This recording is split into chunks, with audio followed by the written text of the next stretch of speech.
Amigos queridos,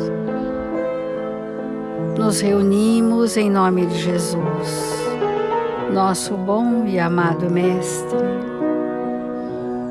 sentindo a presença honrada e amiga dos seus tarefeiros, Senhor, que vem derramar sobre todos nós as vibrações alvissareiras de um novo tempo em nossas vidas, que vem acordar os nossos espíritos dos torpores do mundo, para que definitivamente possamos nos libertar das amarras seculares que nos prendem à retaguarda de nós mesmos, para darmos um passo em direção ao progresso, um passo em direção à caridade, para nos sentirmos espíritos verdadeiramente felizes pelas benditas oportunidades que a vida nos oferece. Quantos convites de renovação a cada dia. Aqui estamos, Senhor, confiantes na vossa misericórdia. Que a sua paz envolva os nossos corações, os corações da humanidade e da terra, para que pacificados possamos discernir quanto aos caminhos seguros que deveremos trilhar.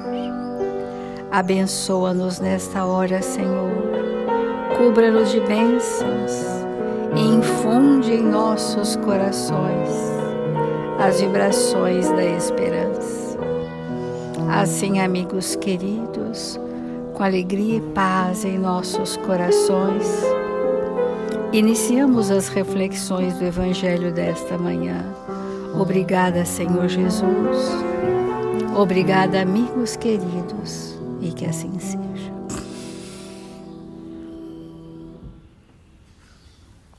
Do Evangelho segundo o Espiritismo, capítulo 5, Bem-aventurados os aflitos. E nós estamos vendo a questão das provas voluntárias e depois veremos o verdadeiro cilício. Há um grande mérito quando os sofrimentos e as privações têm por objetivo o bem do próximo, porque é a caridade pelo sacrifício. Não quando não tem por objetivo senão a si mesmo, porque resulta do egoísmo por fanatismo. Então, há mérito no sacrifício, sofrer para nos sacrificar em benefício de alguém, sim, há mérito. Mas quando esse sofrimento não envolve o benefício do outro, ele resulta apenas num egoísmo e num fanatismo. Porque há pessoas que gostam de sofrer por fanatismo, há pessoas que gostam de sofrer por egoísmo. É um estado crônico do pensamento na morbidade, desejar sofrer e ter prazer mórbido por isso. Esse sofrimento não tem bem-aventuranças. Só há mérito quando o sofrimento e as privações têm como objetivo o bem do próximo. Então, sofrer por sofrer é um egoísmo. Há pessoas que encontramos e que, por mais que a gente queira socorrer a sua dor, ela não deseja deixar de sofrer, porque é um vício do pensamento. Então, não é desses que o Evangelho diz, das bem-aventuranças, são daqueles que estão nos momentos provacionais difíceis e que nós estamos colocando aqui o que Kardec mostra como sendo aquele gênero de provas, ou seja, aquela categoria de espíritos que estamos aquele patamar evolutivo, é o gênero da prova. Então nós falamos como um gênero de provas, temos falado, são os transtornos mentais, a loucura, todas as deficiências mentais, os distúrbios graves de comportamento e toda forma de pensamento alienado das leis de Deus são estados de loucura. Esse é um gênero de prova. E há uns dias nós temos entrado em outro gênero de prova, que são uniões de prova. Esse é o maior contingente que nós temos no planeta, uniões de prova, né? Que os relacionamentos são para nós grandes provas. E isso está implicitamente dizendo para nós que hoje aqueles que nós encontramos no lar, na constituição da família, são os espíritos que nós nos acompliciamos nas dificuldades. Para nós sairmos definitivamente do patamar de que fomos vítimas ou que estamos sendo vítimas, para nos acompliciamos nas mesmas questões e hoje um dos dois, estando numa condição moral um pouco melhor, já tem condição de receber o outro na sua parentela espiritual. Então nós vamos continuar lendo essa lição do Livro da Esperança, né? Uniões de prova, dizendo assim: a companheira intransigente obsidiada, a envolver-te em farpas magnéticas de ciúme, não é outra senão a jovem que outrora embaíste com falsos juramentos de amor, enredando-lhes os pés em degradação e loucura. É essa companheira ou esse companheiro que voltam para nós, porque nós fizemos ações que prejudicaram profundamente o sentimento, lesamos o sentimento, lesamos a confiança, né? Lesamos a fidelidade, enfim, essas lesões próprias da nossa imperfeição. Quando nós lesamos o outro, imediatamente nós lesamos o nosso perispírito. Imediatamente, mas nós não percebemos e nós não sofremos, porque não tínhamos na oportunidade nenhuma aquisição moral que fizesse força contrária à minha predisposição doente. Então, aquilo lesa a organização dos tecidos perispiríticos, mas nós não sentimos. Quando que nós vamos sentir? Quando nós tivermos o suficiente bem ou a moralidade suficiente para fazer uma contraposição a uma dessas más tendências citadas aqui. Então, olha só, a companheira intransigente, obsidiada, ciumenta ou o companheiro é aquela jovem, é aquele jovem que nós enredamos em situações arrastadoras que geraram loucura.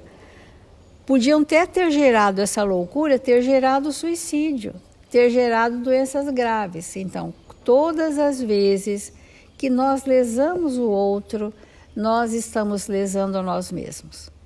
Dia virá em que aquilo que a gente ignorava em nós vai emergir na forma de sintomas desajustados, que nós aqui no Evangelho estamos chamando de aflições terrenas. O que são as aflições terrenas? São desajustes que eu trago comigo, implorando reparação, implorando me ajustar com a lei. Esse é um gênero de provas. Talvez seja o mais constante no planeta Terra, porque faz referência ao núcleo familiar. Dizem os espíritos que mais de 70% dos casamentos na Terra são uniões de provas. Essa é exatamente essa lição do Emmanuel. Uniões provacionais. Porque as uniões por afinidade, as uniões por ideais, as uniões por nobreza de sentimentos são muito esparsas no planeta. Então, as uniões de prova, elas são imperdíveis. Vamos dizer assim, são imperdíveis. E às vezes nós vamos chegando na maturidade vendo que nós perdemos essas oportunidades de uniões de provas, né? A união de prova está me ocorrendo dizer rapidamente aqui, a união de prova está relacionada ao planejamento reencarnatório, que é diferente de um monte de relacionamentos que a pessoa possa ter, de uniões conjugais que não estão no planejamento reencarnatório. São coisas muito diferentes. Nós estamos falando daquele ajuste com a lei de Deus, que nos fez reencontrar com aqueles espíritos, para que nós pudéssemos fazer o bem para o outro e organizar em nós os nossos sentimentos, né? Então, esse é um gênero de provas. Mas muitas pessoas nos chegam atualmente dizendo, esses dias, dizendo, mas por que não me falaram isso quando eu tinha 25 anos? Ninguém me esclareceu, eu não sabia. E às vezes vem uma dor muito grande do remorso, né? Mas a misericórdia divina conhece a nossa intimidade e sabe das nossas limitações para fazermos as escolhas, mas que doravante nós possamos ter olhos de ver. Porque quando os espíritos falam isso para nós, a gente fica pensando bastante. Ninguém vai dar um passo à frente no seu progresso, deixando alguém na retaguarda. Não será possível. Não será possível. Porque o meu progresso depende dele, aquele que eu abandonei, aquele que eu releguei, aquele que eu ignoro. O meu progresso depende dele. E não dá para eu seguir, porque eu seguirei arrastada com pendências. E essas pendências são os fardos insuportáveis, as simbolicamente cruzes arrastadas, porque deixamos alguém na retaguarda. Então, se hoje nós já sabemos que alguém ficou para trás, vamos retomar o caminho. Voltamos para seguir. Aí vem a pergunta, mas a pessoa não quer seguir. Mas eu preciso resolver dentro de mim as minhas enfermidades morais. Isso que precisa. Então, a pessoa já não quer, não tem como, mas eu posso, porque tudo aquilo que eu fiz com 2, 3, 5, eu vou fazer com centenas, porque está em mim a enfermidade. Então, eu preciso resolver os meus núcleos doentes para fazer diferente com todos a partir de então, que agora que eu despertei. Esse é um gênero de provas. Um outro grupo desse mesmo gênero de provas, que são uniões difíceis, são os pais e chefes tirânicos, sempre dispostos a te ferirem o coração. Revelam a presença daqueles que te foram filhos em outras épocas, nos quais plantaste o espinheiral do despotismo e do orgulho. Essa é a situação do ontem. Então, pais e chefes tirânicos ele coloca na mesma categoria de espíritos despóticos. Esses espíritos hoje contigo, para que lhes renoves o sentimento ao preço de bondade e perdão sem limites. Pensa naqueles filhos que a vida inteira vão requerer que sejam perdoados.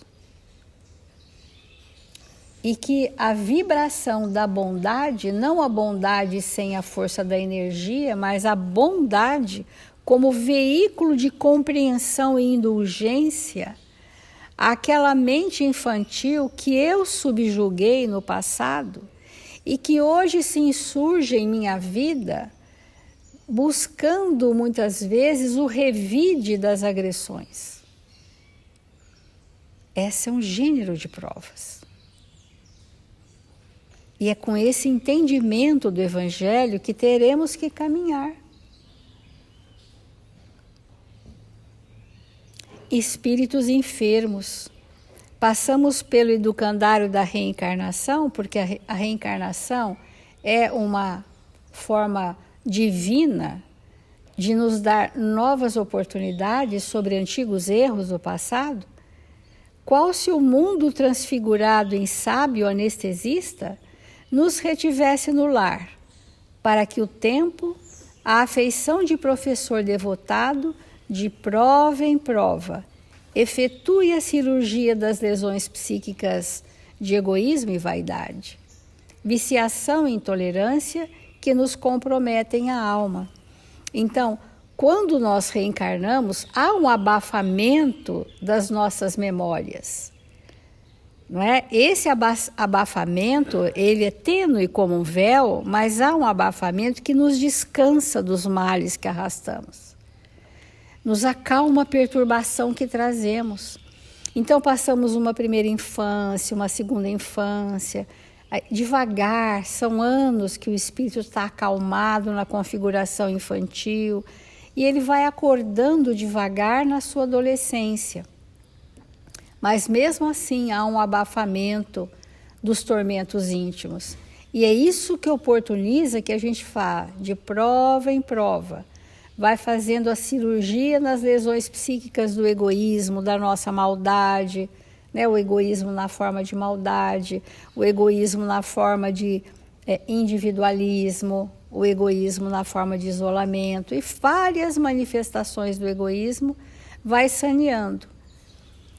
Gente, é maravilhoso, é maravilhosa a lei divina que fala, olha, vão de novo, fiquem bem pertinhos, vão construindo devagar outra vez, na proporção da possibilidade de cada um, né? Para a gente ir vencendo as nossas más tendências. Porque às vezes um gênero de prova ele não é tão sofrido quando a gente tem consciência de que é um bem na nossa vida. Ah, é um bem na minha vida, então é difícil, mas não é um sofrimento arrastador. Se eu sinto que é um bem, eu estou a um passo de aceitar a prova e de me resignar, fazendo então atenuantes aos males que me atormentam. Vamos continuar nessa reflexão.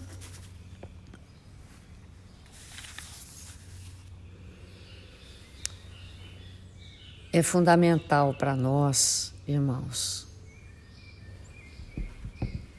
aceitarmos que alguma coisa pode não ser boa, mas ser um grande bem.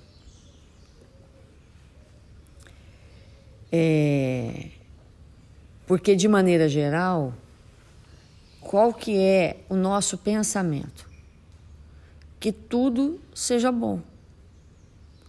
Nós buscamos o que é bom, mas o que é bom pode não ser o bem. E quando nós buscamos o que é bom e que não é o bem, nós nos distanciamos de nós mesmos. Porque vivenciar o que é bom, mas não é o bem, cria densidades vibratórias que nos afastam da essência divina que habita em nós.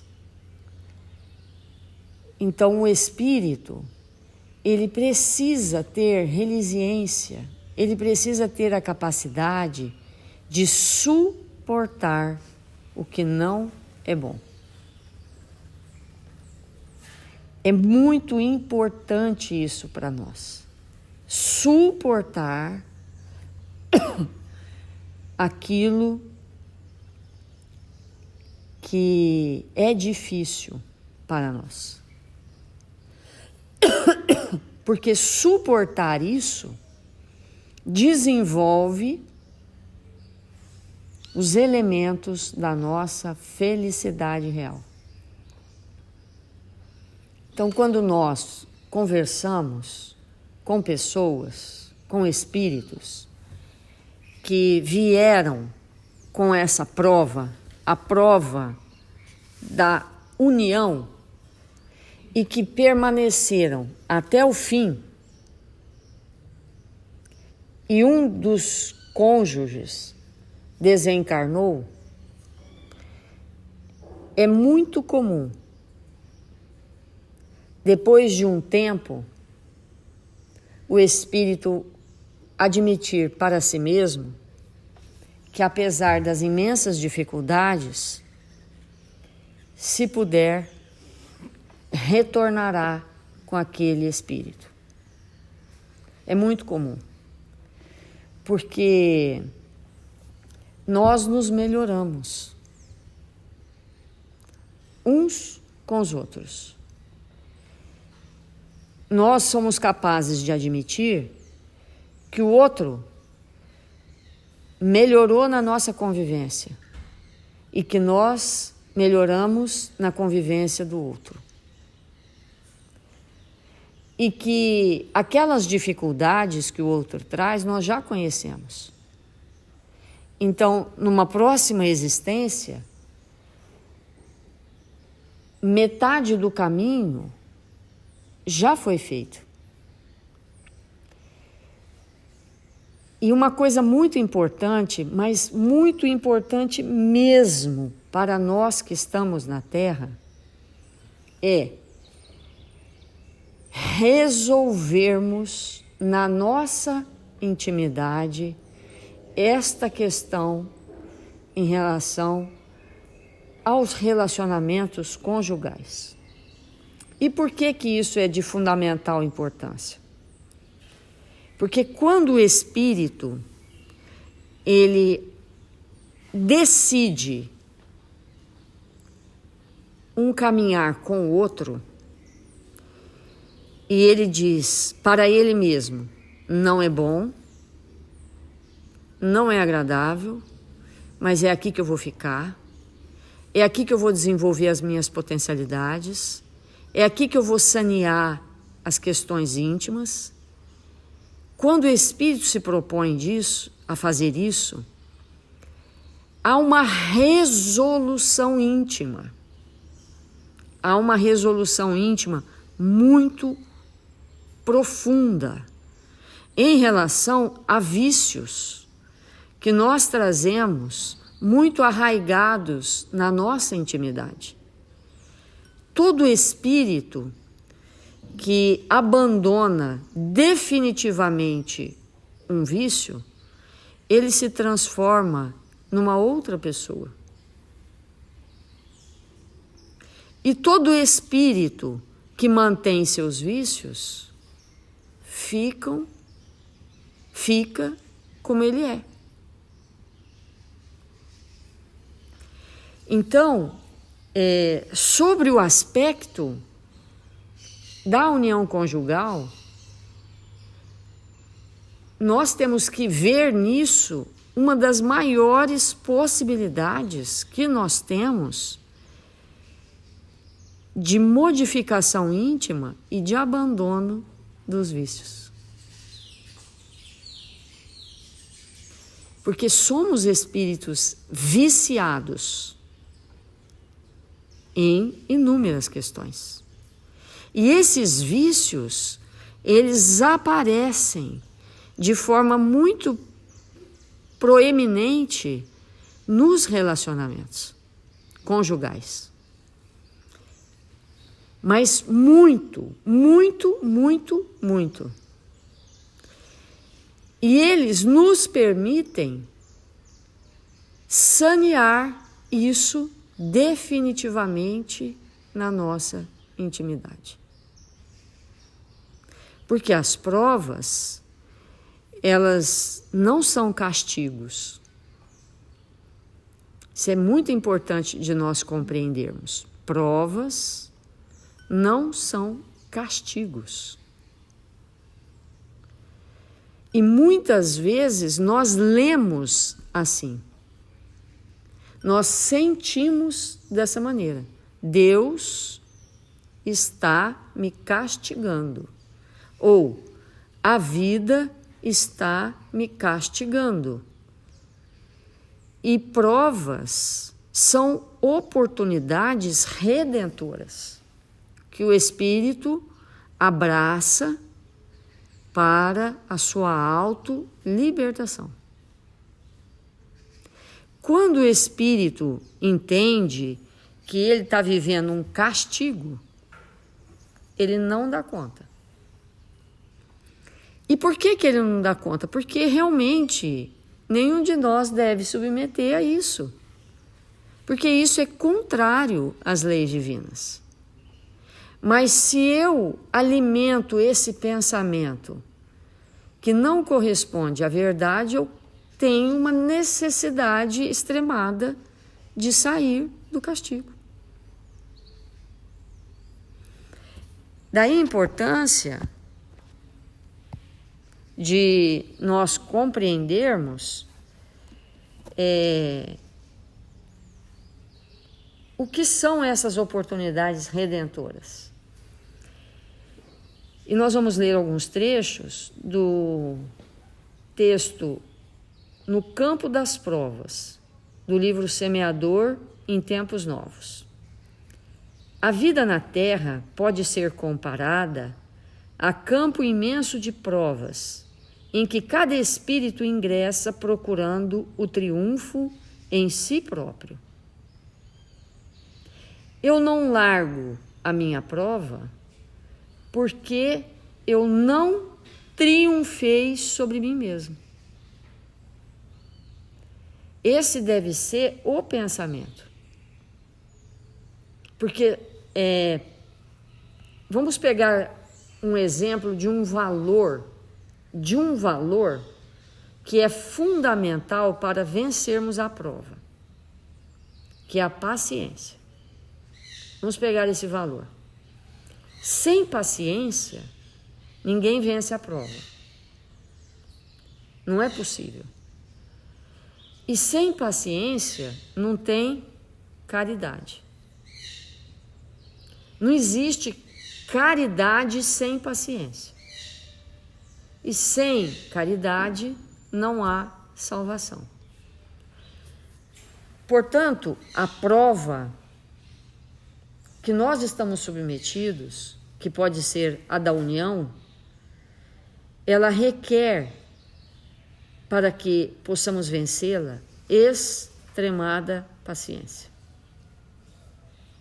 Quando o espírito desenvolve a paciência, sem que ele saiba ou perceba, ele está desenvolvendo na sua intimidade o verdadeiro amor. O verdadeiro amor. E na medida que nós desenvolvemos esse amor, a prova vai desaparecendo e vai ficando as conquistas. Então, assim, às vezes nós olhamos para alguém que está num contexto da nossa prova, porque ninguém é a prova de ninguém, né? Prova não é a pessoa. Mas às vezes nós olhamos para alguém que faz parte desse contexto e olhamos para esse alguém e falamos assim: nossa, se eu amasse essa criatura, tudo estaria resolvido. Porque quando a gente ama, a prova desaparece. Porque a prova existe para que a gente ame. Só que o amor é uma construção de valores. Então, na medida que eu me esforço no último grau para ter com uma pessoa toda a paciência que me for possível expressar numa existência, depois de 30 anos de paciência extremada, surge o amor. Porque o amor, ele não é fruto das uniões corpóreas. O amor não é fruto de quantas vezes as pessoas se relacionam sexualmente por dia, ou por semana, ou por mês. O amor é fruto dos valores que nós desenvolvemos. Então, se no início do relacionamento com alguém eu tinha 0 de paciência e agora eu tenho 10%, esses 10% é a construção do amor.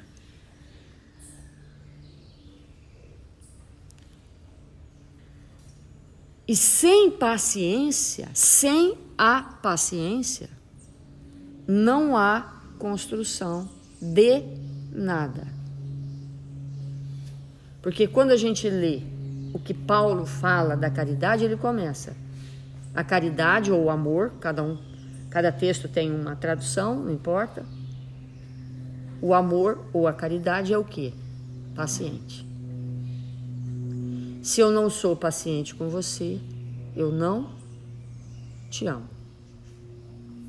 Porque a paciência faz parte da caridade e do amor. Então, quando a gente fala assim, eu não tenho paciência com esse filho, eu não o amo ainda. E ninguém vai morrer na fogueira porque não ama filho. Aliás, são raros os espíritos na Terra que amam filhos, porque o amor é paciente. Então, né? E tudo aquilo que está lá que Paulo fala. Mas é bom eu saber que eu ainda não amo e que eu preciso amar. E que esse movimento ele é imprescindível. Então nós vamos ir trazendo essas ideias para irmos compreendendo e adentrarmos num estado cada vez mais de coragem para essas construções nas uniões. Vamos fazer a prece.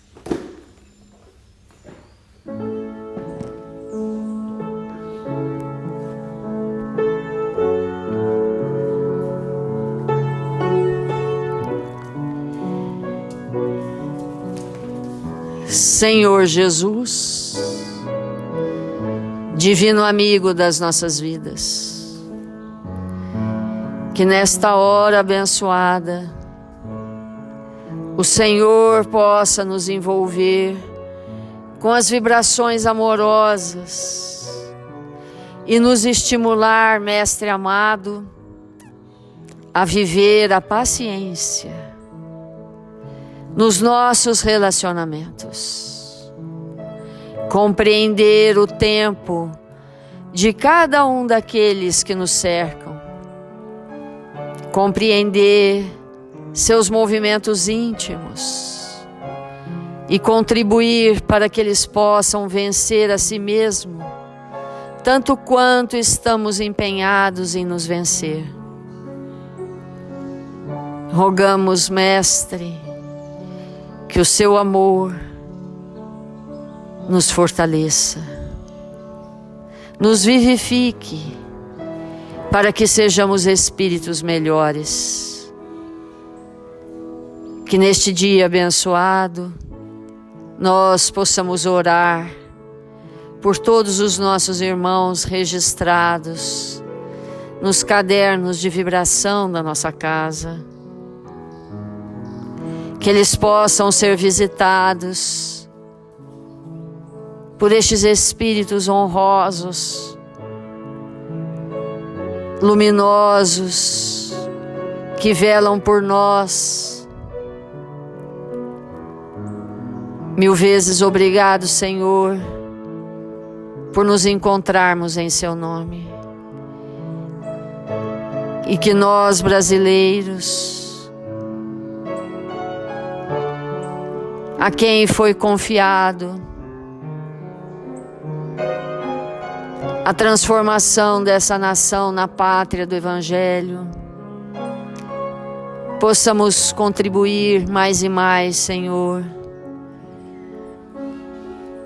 para que nós possamos executar as nossas mínimas tarefas, onde quer que nos encontremos, socorrendo, amparando, esclarecendo. Que o Senhor nos abençoe e nos fortaleça, agora e sempre.